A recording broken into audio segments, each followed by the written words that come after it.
Welcome to Bankole Nation. I'm your host, Bankole Thompson. Thank you so much for joining us for this week's episode of our podcast.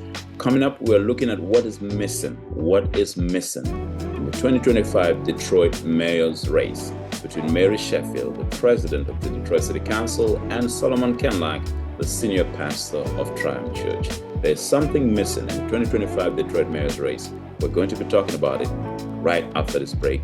Stay with us.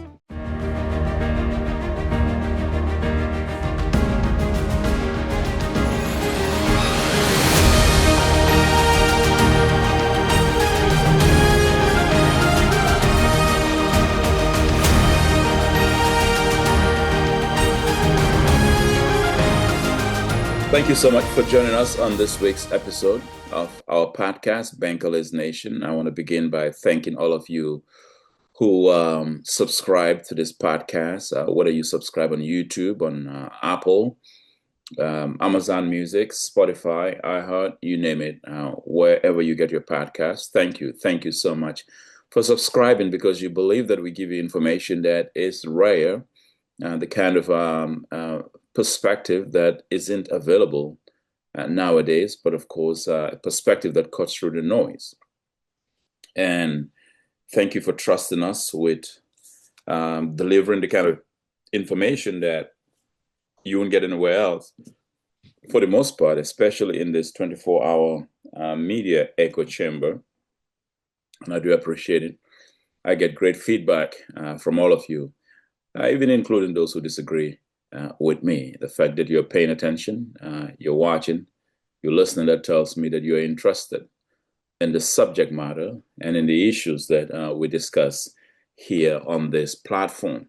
Of course, we are the most, when it comes to podcasts, the most authoritative source here, informed on the 2025 Detroit mayor's race.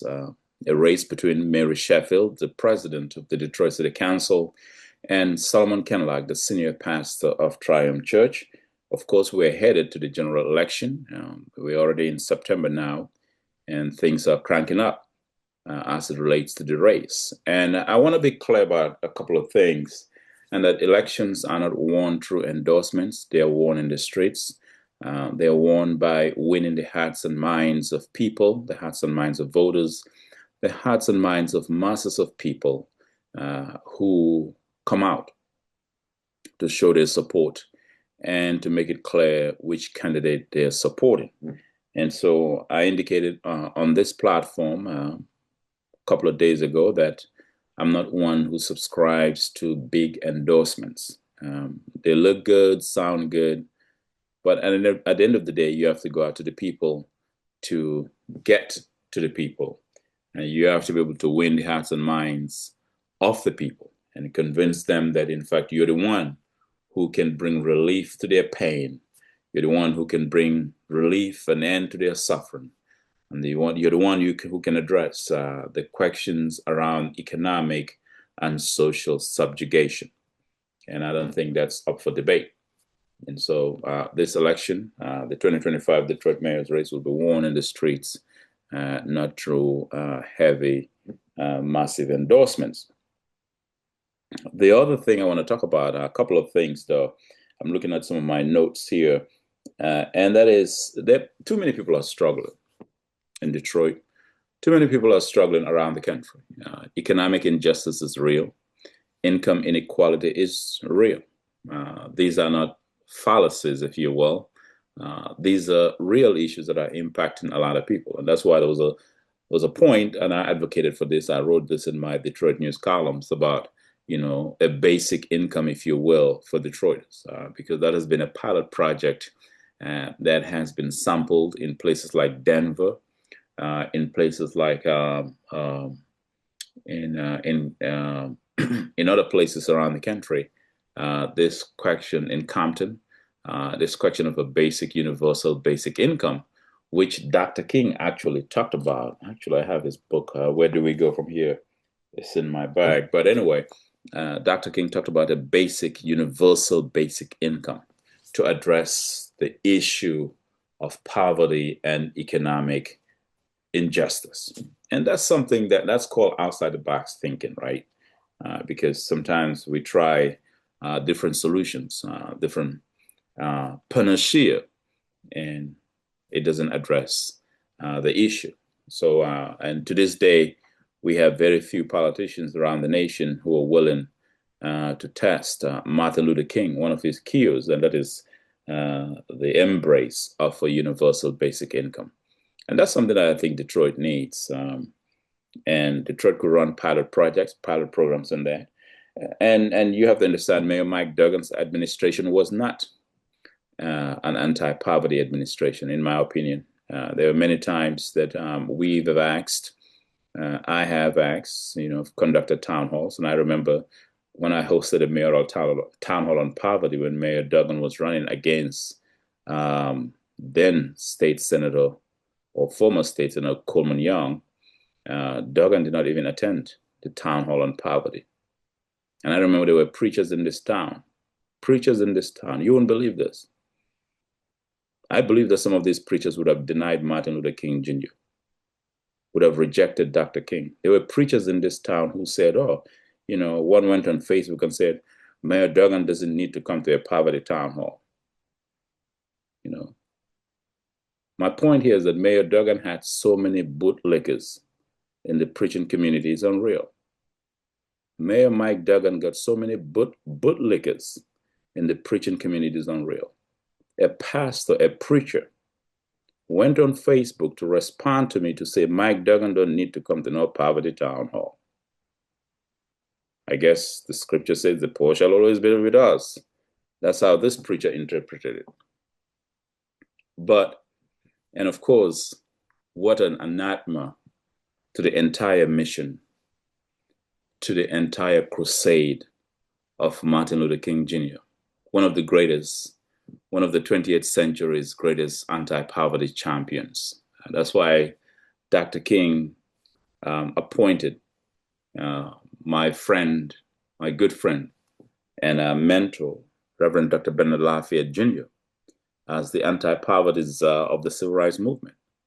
Dr. King made Dr. Lafayette the national coordinator of the 1968 Poor People's Campaign, the Reverend Dr. Bernard Lafayette. And a preacher in this era, just because they supported Mike Duggan, just because they're sniffing all over Mike Duggan, just because they're bootlicking Mayor Mike Duggan, they didn't like the fact that I had the audacity to convene a mayoral town hall on poverty, which Mayor Mike Duggan refused to attend. It was held at Calvary Baptist Church, where Reverend Lawrence T. Foster is the senior pastor. And I remember days or weeks before that town hall on poverty, mayoral town hall on poverty, there were folks in the mayor's office who called Reverend Lawrence T. Foster, trying to get him to deny us a space. Yes, y'all wouldn't believe this, because they didn't want that conversation on town hall on poverty. The mayor doesn't want to, the mayor indicated he's not coming. He never responded to my invitation. So why does he care where we're holding the town hall? But it was good for Lawrence T. Foster at the time. Lawrence T. Foster stood on his ground.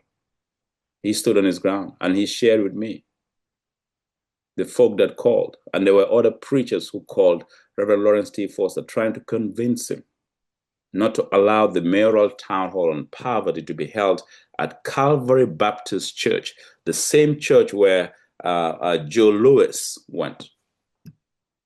I think Mayor Coleman Young used to attend that church at one point, right? I think Amma Henderson, first Black female president of the Detroit City Council, used to attend that church at one point. But my point here is that because Mayor Mike Duggan's administration wants nothing to do about poverty, so they basically, and there was a preacher I approached before even Lawrence Foster. There was a preacher who reached out to me, was very interested, in the conversations I was having and the subject matter of my radio show. And he reached out and he asked if he could host the town hall on poverty. And then he got back with me later and withdrew because he got pressured. So I'm telling you, these folks, they're cowards. They're cowards. They're cowards. They will deny, they will reject Martin Luther King. These folks are cowards, sniffing and bootlicking Mike Duggan. I mean, and I asked the question, why does the mayor have so much power over these preachers, over some of these preachers? One, he didn't send them to college. He didn't send them to school. He didn't raise them. Mayor Duggan did not babysit them. So why are they so afraid? But good for Reverend Lawrence T. Foster. He stood his ground. And they didn't know my relationship back then with Lawrence T. Foster, because Reverend Foster, my relationship with Reverend Lawrence T. Foster at Calvary Baptist Church did not begin with me hosting that town hall in, I think it was in 2017. Yeah. Several years earlier, Reverend Lawrence T. Foster had invited me to be the Sunday morning speaker for Men's Day at Calvary Baptist Church. Yeah, and I still have a copy of that keynote address I gave. Yeah. Reverend Foster had invited me to be the Sunday morning speaker at his Men's Day service at Calvary Baptist Church. I've done that, several times. I mean, I used to speak at Bishop P.A. Brooks's church, New St. Paul Tabernacle Church of God in Christ. I used to be a Sunday morning speaker there during Black History, you name it. But they thought they could call the mayor's office, call Reverend Lawrence T. Foster and try to get him to back off, and he did not. So we had the town hall there. Then mayoral candidate Coleman Young showed up. Mike Duggan didn't show up. But I say that to say that, this administration of Mike Duggan never was interested in addressing poverty. The only time that Mayor Duggan came around the issue of poverty was towards his third term, when he's looking at his next political chapter. See, now they're trying to sugarcoat everything. They're trying to make Mike Duggan look like he's this white savior, white angel, this guy who came to Detroit to save Black people. He was Superman, and he's done so much. And so, they're trying to soften him up now. Right. Well, he was never an anti-poverty champion. He was never. And if anybody say that, we will call you out. If anybody claims that Mayor Mike Duggan is an anti-poverty champion, I will tell you that's a racist lie, deep from the pits of hell, a racist lie. Mike Duggan has never been an anti-poverty activist. Never. And we have the receipts to show for it. We've dealt with him, so he knows. But my point is, so these are the issues that Detroit is facing. So Dr. King talks about a universal basic income. A universal basic income. He talked about it in his book, Where Do We Go From Here? And I've shared it many times. I've written columns in the Detroit News about that. I've talked about that.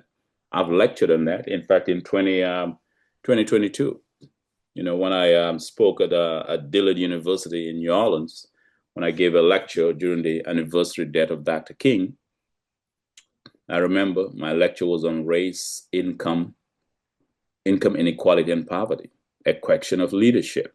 I talked about the universal basic income, looking at the numbers of the Federal Reserve studies as it relates to Black families and white families. It's lopsided. White families are at the top, Black families are at the bottom. Black wealth is almost virtually non-existent when you look at the numbers compared to white wealth, right? Median income, you name it. We can go into all these numbers. But the point is that we have a poverty crisis in Detroit. The point is that we have an economic injustice crisis in Detroit. The point is that we have a serious problem with the recovery of Detroit. They've been missing gaps, and who among these candidates can better address that? And there are folk who don't want us to ask the tough questions. There are folks who are upset that we dare even question, let's say, Mary Sheffield, who's the president of the city council. She's been there for 12 years, right? She has a record. She's running a record. There are folks who don't want those questions to be asked. They want to ask Solomon Kinloch all his plans, but they're not asking Mary Sheffield what her plans are. Think about it. They're not asking that. The recovery of Detroit has left many people behind. It has left many people behind. I remember in 2020, this was 2 weeks before COVID came down. I was speaking at Michigan State University. Dr. William G. Anderson, who worked with Dr. King in Atlanta, in Albany, Georgia. He was president of the Albany movement, which was a movement founded to fight Jim Crow in Albany, Georgia. Dr. Anderson, born in 1927, the year of the Great Mississippi floods that, disproportionately impacted Black folks down south and led to a migration. Dr. Anderson, I remember in 2019, he's 97 years old.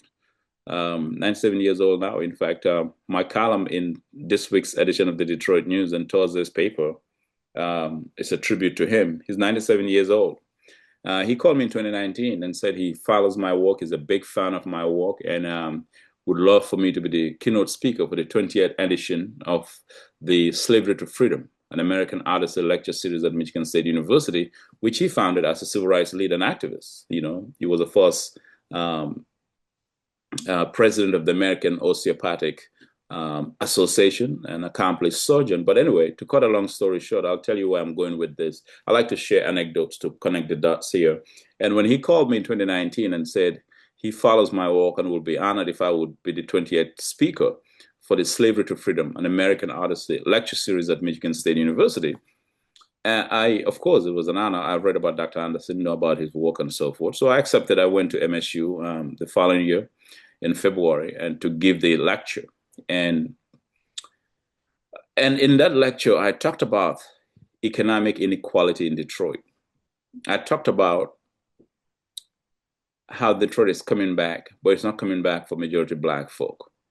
I talked about the realities of economic subjugation. I talked about the rivers of tribulation. I talked about the minefields of subjugation. I talked about a lot of issues affecting Detroit as somebody who has had a front row seat to the challenges that Detroit faces. And my point here is that even though the lecture was looking at, it was titled, let me see if I can pull it up. The redemptive need for healing in American democracy. And even though my lecture was basically giving a national outlook on the struggle for racial justice, you can't give that without looking at Detroit, one of the nation's largest poverty centers. You can't do that without looking at Detroit, one of the nation's largest poverty centers, and you cannot talk about the fight for economic justice without talking about Detroit, which is an epicenter of this fight for economic justice. So, me talking about the recovery of Detroit and what that means, and the fact that the recovery of Detroit has been an uneven recovery. Think about it. Uneven recovery. And some folk don't want us to talk about that. They believe that we should say, well, the mayor could have done so much, but he's done great. And there are folk who are upset that we even talk about those issues. And so when we ask about that in the mayor's debate, in the mayor's race here, people don't want to talk about it. How many people have been left behind in the recovery of Detroit? Does Mary Sheffield want to talk about it? Well, it would be difficult for Mary Sheffield to talk about it now because she just got the mayor's endorsement. You have to ask yourself, what deal was cut for that endorsement? Is Mary Sheffield going to endorse Mike Duggan's independent run for governor? Well, we don't know. We shall see. But if you know Mike Duggan, I'll tell you this, like I know him, he likes to come collect now. He's going to come and collect, or he'll come and collect. Or Mike Duggan, if he did you a favor, or he's going to remind you of that, or he will remind you of that. He's a political operative. He's a manipulator. Mike Duggan is a political operative and a manipulator. So you better believe it. He's going to come collect from Mary Sheffield. Look, I endorse you for mayor. Here's the deal. Yeah. Anybody who knows Mike Duggan, that's an open secret. But the lecture I gave at Michigan State about Detroit's recovery, the uneven recovery, and the national fight for racial justice was titled Black Lamentations, the Redemptive Need for Healing in American Democracy. And I want to read an excerpt for you because it ties into the mayor's race, because these are some of the issues that we're dealing with that some folk don't want us to talk about. There are folk who said that, in fact, we should not talk about poverty. I told you about the preacher who basically said Mike Duggan doesn't need to show up at the mayoral town hall on poverty. And you wonder what would Dr. King have said to that preacher? That preacher would have rejected Martin Luther King Jr. We got some very interesting folks in this town. We got some very interesting folks in this town. So let me read for you an excerpt. Part of this lecture I gave at Michigan State University in 2020, 5 years ago, titled Black Lamentations, The Redemptive Need for Healing in American Democracy. You can flip it and call it the redemptive need for healing in Detroit. I said that Mayor Duggan has a penchant for deferring to existing. I hear the lamentations of numerous Black contractors who in previous administrations built their companies with equitable distribution of contracting dollars. But during this recovery under Mayor Mike Duggan, the first white mayor in 40 years, they found themselves subjected to new rules that virtually shut them out of these same previous opportunities. Mayor Mike Duggan has a penchant for deferring to existing laws as to why he cannot go the extra mile to grant economic freedom to Black entrepreneurs who feel shut out. But Dr. Anderson, just as slavery was legal, it was also profoundly immoral, and that laid the groundwork for today's age to move beyond legality into the need for morality and basic fairness. And I said, I hear the lamentations from Black Detroiters who believe that economic recovery in this great American city is nothing but a gentrifying attempt to chip away at the long-standing Black security and stability of the city. I recall moderating a town hall at Calvary Baptist Church with 400 Black Detroit retirees who suffered from municipal bankruptcy, and many of them in their old age are living without reliable health insurance and the requisite benefits despite having worked for the city for decades. They see themselves being punished by this economic recovery than benefiting from it. To them and many others, the economic revitalization taking place in one of America's largest Black cities represent an apparent racial oligarchy. This blazing reality of life in Detroit for many who are cut out of the economic engines of prosperity and upper mobility has forced some in a city once known as the Mecca for Black America to ask the following Socratic questions. Must Detroit's rise to high levels of economic self-sufficiency be determined by the hands of oligarchs and a loose confederation of bosses, or by the will of the people, the center of democracy? Must the majority of Detroiters and their future continue to be at the mercy of the political elites who demand a very slow and take it easy walk to economic freedom while they champion the interests of a powerful and privileged few with all deliberate speed? So I go on and on and on. But anyway, I wanted to read that all for you because it's tied into this mayor's race, right? Who determines economic freedom in Detroit? Is it the people? Or is it the oligarchs? Oh, Bankole, there goes Bankole again. He's saying certain things that we don't like. And they don't want to have this conversation, right? And that's why the establishment is supporting Mary Sheffield. There are folk who are upset, who are lying, engaging in propaganda, because this is their only opportunity to control the reins of power in Detroit. Well, let's qualify it. The opportunity to control the reins of political power in Detroit, not economic power, even though the two are interrelated. The two are related. This is their opportunity to control the reins of power in Detroit. And so when you talk about, for example, the $600 million overtaxation of homeowners, what's been the compensation in that? We've had no real clear compensation in that, right? When you talk to the mayor's office or the administration, they got 10 different answers for you, 10 different answers. Now, Mary Sheffield has been in office for 12 years. I mean, she could actually come out and say, this is my plan to address the $600 million overtaxation of homeowners. She could. And she didn't have to leave it to her supporters, some of whom are out there, acting in very recalcitrant fashion, acting in very recalcitrant fashion. That's the word I'll use. And they're upset that how dare he question our campaign, how dare he raise this issue. I've had a front row seat in this town for a long time, long before Mary Sheffield ever dreamed of running for political office. I've had a front row seat, and I've been holding people accountable long before Mary Sheffield ever thought about running for political office, long before Reverend Solomon Kinloch ever thought about running for office. And Reverend Kinloch will tell you that.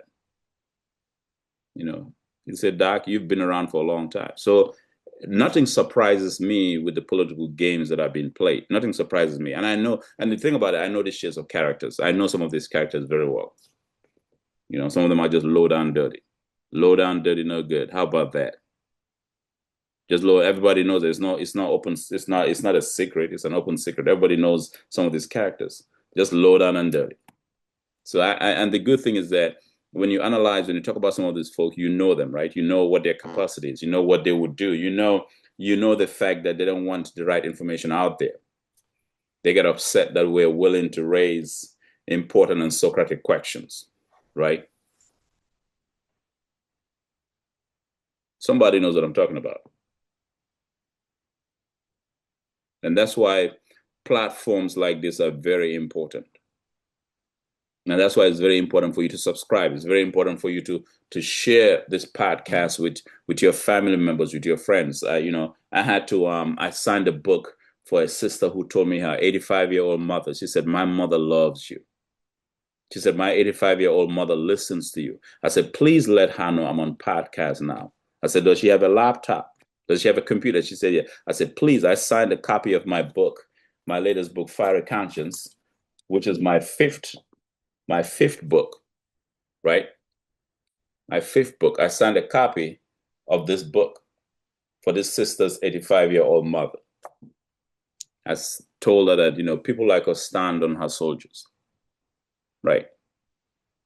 And I get the feedback from a lot of people, a lot of seniors who listen to us. But my point here is that I told her, I said, please let your mother know. She said, my mother is going to be smiling and melting when she gets a copy of your book. I said, thank you.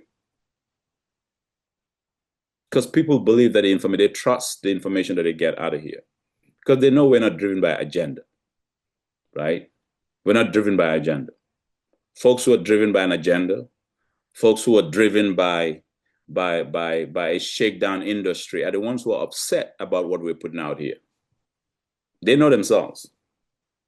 The shakedown artists, they know themselves. They're upset about the information we're putting out here because they don't like it, because we tell it like it is. And somebody has to be free to tell it like it is. I attended a couple of events recently, and somebody said, boy, I love what you're putting out here about the mayor's race. I love the ability, the way you're speaking out. I said, well, somebody got to be free. And they said, you're right about that. It was at the Jazz Festival.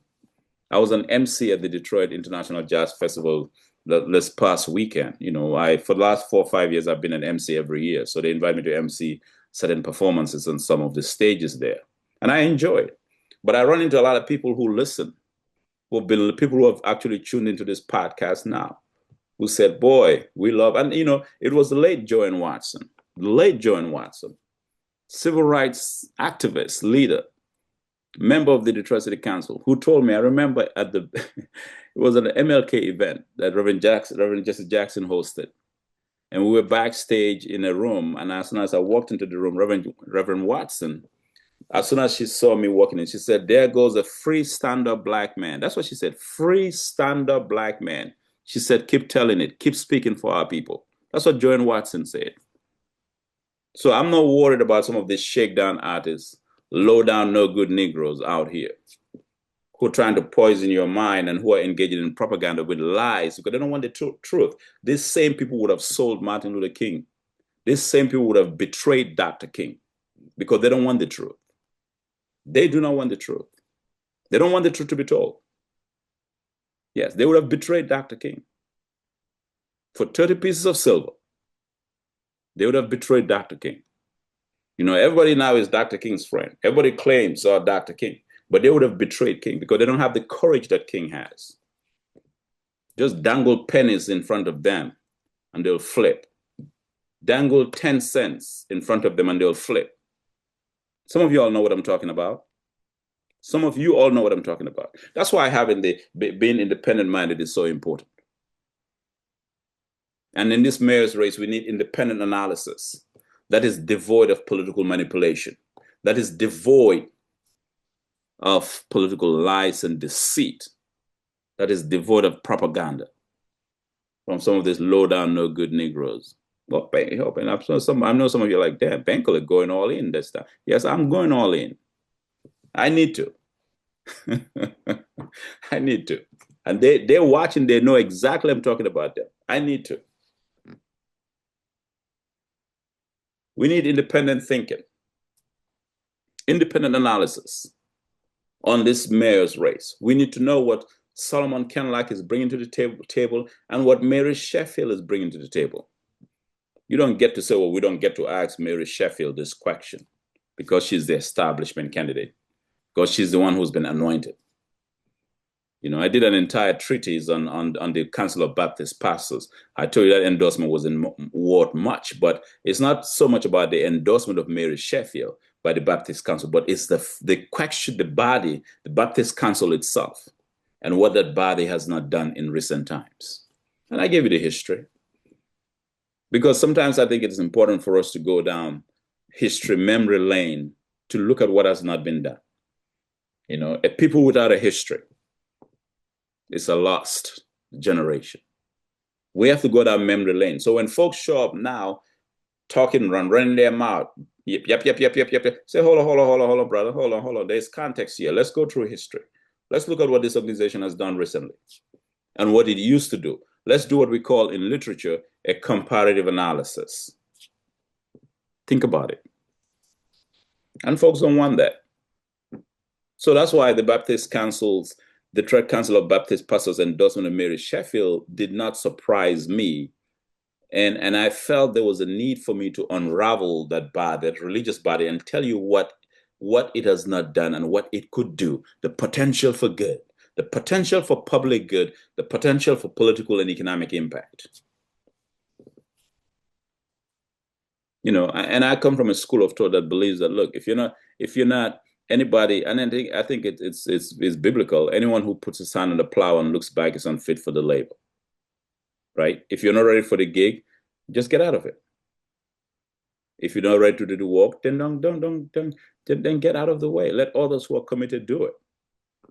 You know, don't say, well, I want to be the president general of this organization because it looks good on my resume, makes me look like I'm doing something in the community, when you don't have the courage for it, when you won't do it. So if you're going to run for mayor, it comes to the territory, you should be willing to face tough questions from the Bankole Thompsons of the world. And all those who are willing to ask tough questions of not only Solomon Kinloch, but of course, Mary Sheffield. You know, simple as that. And we need to know where they stand. We need to know where they stand on universal basic income. We need to know where they stand on the overtaxation of Detroit homeowners. You know, and it's a lot of issues in this town that I've seen. You know, I've asked the question, the overtaxation of Detroit homeowners. Have you all ever heard Wendell Anthony, head of the NAACP, speak on the overtaxation of Detroit homeowners? Not one word. Not one word. Have you all ever heard? I did do the big dinner every year, y'all, and they gave me an award anyway in 2012. I told you all about when Wendell called me to give me an award. I said, what do I owe this award? Because I know I'm not your boy. That's what I told him over the phone. I said, I'm not your guy. I know I'm not in that. I'm not. Bankole Thompson is not in the Wendell Anthony clique. I'm not your guy. I know that. I know these characters very well. I said, I know I'm not your guy. What do I owe this? What do I owe this? Why are you giving me an award? And Wendell Anthony, he laughed over me. Yeah. You're doing some out here. You're doing some out here. I guess when your impact is felt, they can't avoid it, but to acknowledge it. But my point here is that, and I share these stories because I think it's important, because you have to understand, know what you're dealing with. I know some of these folk. But to keep the main thing,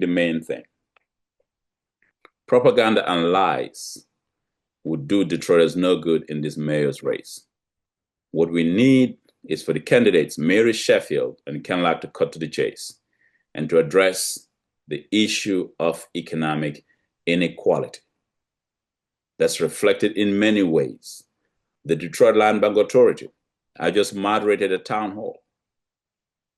Remember, with the Detroit City Councilwoman at large, Mary Waters, the highest vote getter in the Detroit primary election.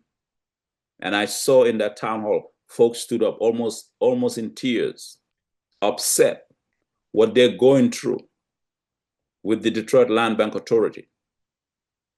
It's economics, y'all. You know, Malcolm X said, land is the basis of all power. That's an issue at the core of this mayor's race. What does Kinloch think about that? What does Mary Sheffield think about that? She's been on that council for 12 years, right? She got to offer more than just what many folks are saying, rubber stamp leadership, you know?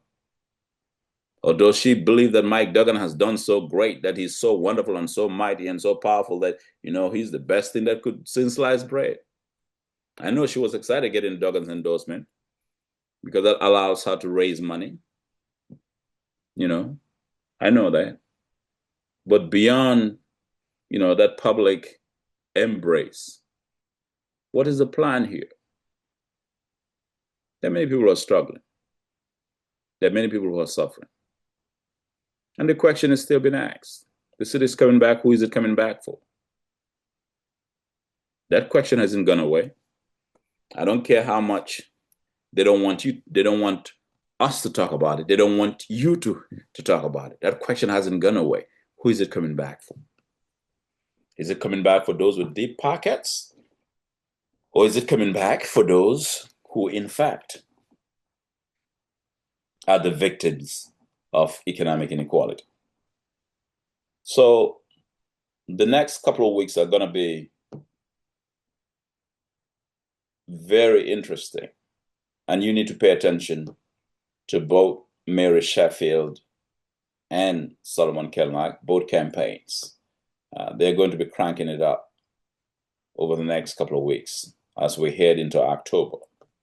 I think there's a debate that is being scheduled.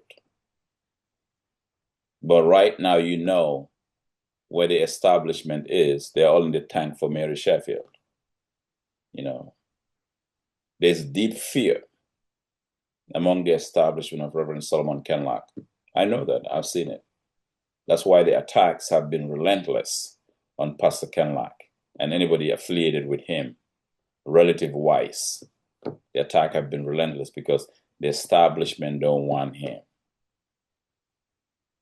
Because, you know, he's not part of the clique. Oh, boy. Don't let me... That's another podcast I could do, the clique. I know the clique. I know everybody who's in the clique. He's not part of the clique. You know, he's not part of the Negro bourgeoisie. W.B. Du Bois, the souls of black folk. Double consciousness. Don't get me started on that. Or let me go down the road of Carter G. Woodson, the miseducation of the Negro. Don't get me started. The black bourgeoisie, right? The black elite. Kinloch has never been seen as a member of that. He's not a verified member. You know, he's not a bona fide member. He's not a gold standard member of the black elite, the black bourgeoisie. That's why some are asking, how dare he run? What makes him think he could run for office? Think about it. I mean, but think about how asinine that sounds, though. A brother, right, who has the largest black church, the largest church period in Michigan, who's invested in the city, has significant investment in the city. From Detroit, you ask what you say, how dare he run for mayor? I mean, think about how asinine that question is. And white folk look at black folk and they laugh. They say, look at these Negroes. They're questioning each other's legitimacy. That they laugh. That's like looking at a black person saying, "Oh, I ain't from Africa." I've had black folks say that. I said, if you're not from Africa, where are you from? Are you from Germany? Are you from Finland? Are you from Russia? Are your ancestors from Russia? Are your ancestors from Germany? Are your ancestors from Finland, from Switzerland? If your ancestors not from Africa, where are you from? Go ask Stevie Wonder. Go ask Stevie Wonder. Stevie Wonder said, I'm going back to my roots. And Stevie Wonder has done more for black folk than you talking out here out of your mouth, your xenophobic mouth. You ain't from Africa. He's done more for black folk than you will ever do. And I compare that to the xenophobic attack on Kinloch, a xenophobic attack. Oh, how dare he? Who is he? That's a xenophobic question. A brother from this city, whose church is invested in this city, one of us, and you're going to ask, who is he? I mean, think about how sometimes Negroes are something else. Black folk, I mean, we're something else. I mean, we're that confused, twisted, and divided. That's what Carter G. Woodson talked about. He said, when we don't want to take up we don't want to take on the oppressor, we turn on each other, and that's exactly what's happening. We can take on the oppressor. We're afraid to take on other folk, but we turn on each other. So we're going to turn on Solomon Kinloch. Who is he? And ask that xenophobic question. Who is he? My question to you is, how dare you ask that question? What makes you qualified to ask that question? Right? What makes you qualified to ask that question? Because you've been a shakedown artist all your life under the guise of community advocacy, a shakedown artist? We know what you're about. I mean, think about that. And I hear this question, and it doesn't bother me per se, but it just it really is very profound, and it speaks to, it's a sickness, it's a pathology when black folk descend to a level of questioning each other's identity and not saying, well, we're going to debate on the issue, but we're going to question who this brother is. What makes him think he's qualified to run for mayor? What makes Pastor Kinloch think that he can run for mayor? That's not for him. That's for Mary Sheffield. That's not for Pastor Kinloch.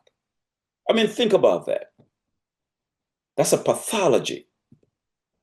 That's a sickness. That's a sickness. That's how twisted some of us are. It's not a question of looking at the policy questions that Pastor Kinloch is putting on the table. The policy questions that Mary Sheffield is putting on the table. No, we're asking, what makes him, who is he? Think about that. How asinine that question sounds. What makes him think? Because, and I can see where that question comes from. Because some folk among the ranks of the black elite who feel that they've gotten so much, they've been the only ones in the room, gotten so much. They got grease all over their face. They got food all over their face, eating alone. They didn't forget the village behind them. They forgot the village behind them, but they're eating alone. And they decide that they have to be the only ones eating in the room. You can't bring the entire village into the room, including the victims of $600 million overtaxation. We can't bring them in the room. We're going to eat alone. And so when a Solomon Kinloch comes out of here to run for mayor, they feel threatened by that. And they ask the question, who is he? They go down the road of xenophobic questions. I say these people are what Carter G. Woodson truly said, the miseducation. They're miseducated Negroes. I don't care how many degrees they have, whether it's from the University of Michigan, MSU, Wayne State, wherever they got their degrees from, they're miseducated, period. I'm not impressed with your long list of degrees. I want to know where you stand on Black Lives Matter. I want to know where you stand on the eternal question of defending Black humanity. That's what I'm interested in. I don't care how many degrees you can pile up. And that's what bothers them with Pastor Solomon Kinloch. And it's all tied to the race. And because of that, they're willing to ask questions that are irrelevant and forget the questions of a universal basic income, the questions of economic subjugation, the questions of economic inequality, the question of income inequality. Detroit got to do better. We got to do better. You see, and that's why this platform is important, because you're not going to get this kind of analysis anywhere else. So when you see the attack on Kinloch and his campaign, it's all tied to what I just explained to you. It's all tied to it.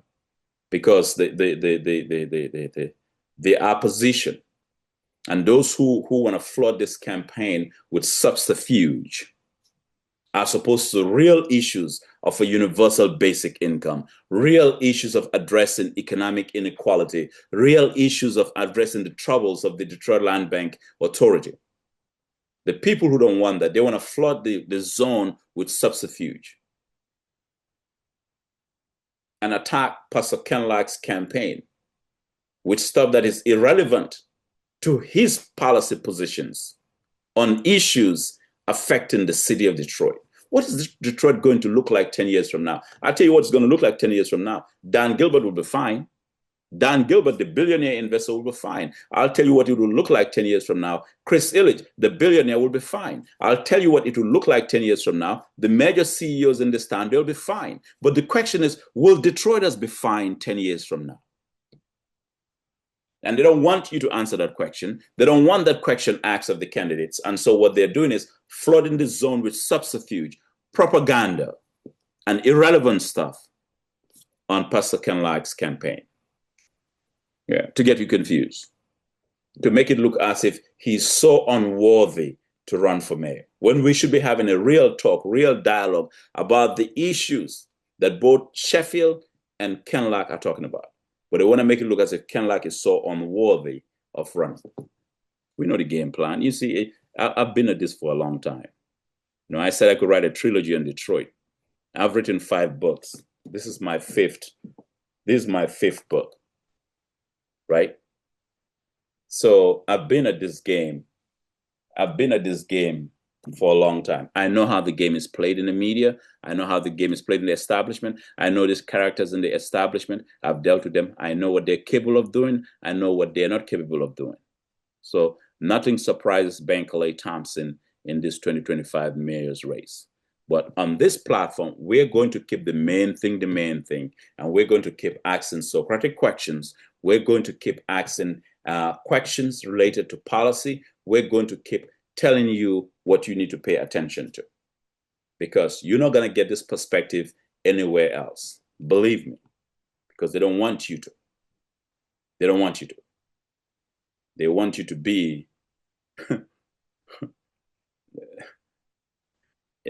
I could go on and on, but the point here is that I think I've made my point clear. Pay attention to the issue. Detroit is a major epicenter when it comes to poverty and economic inequality. The candidates should be talking about that.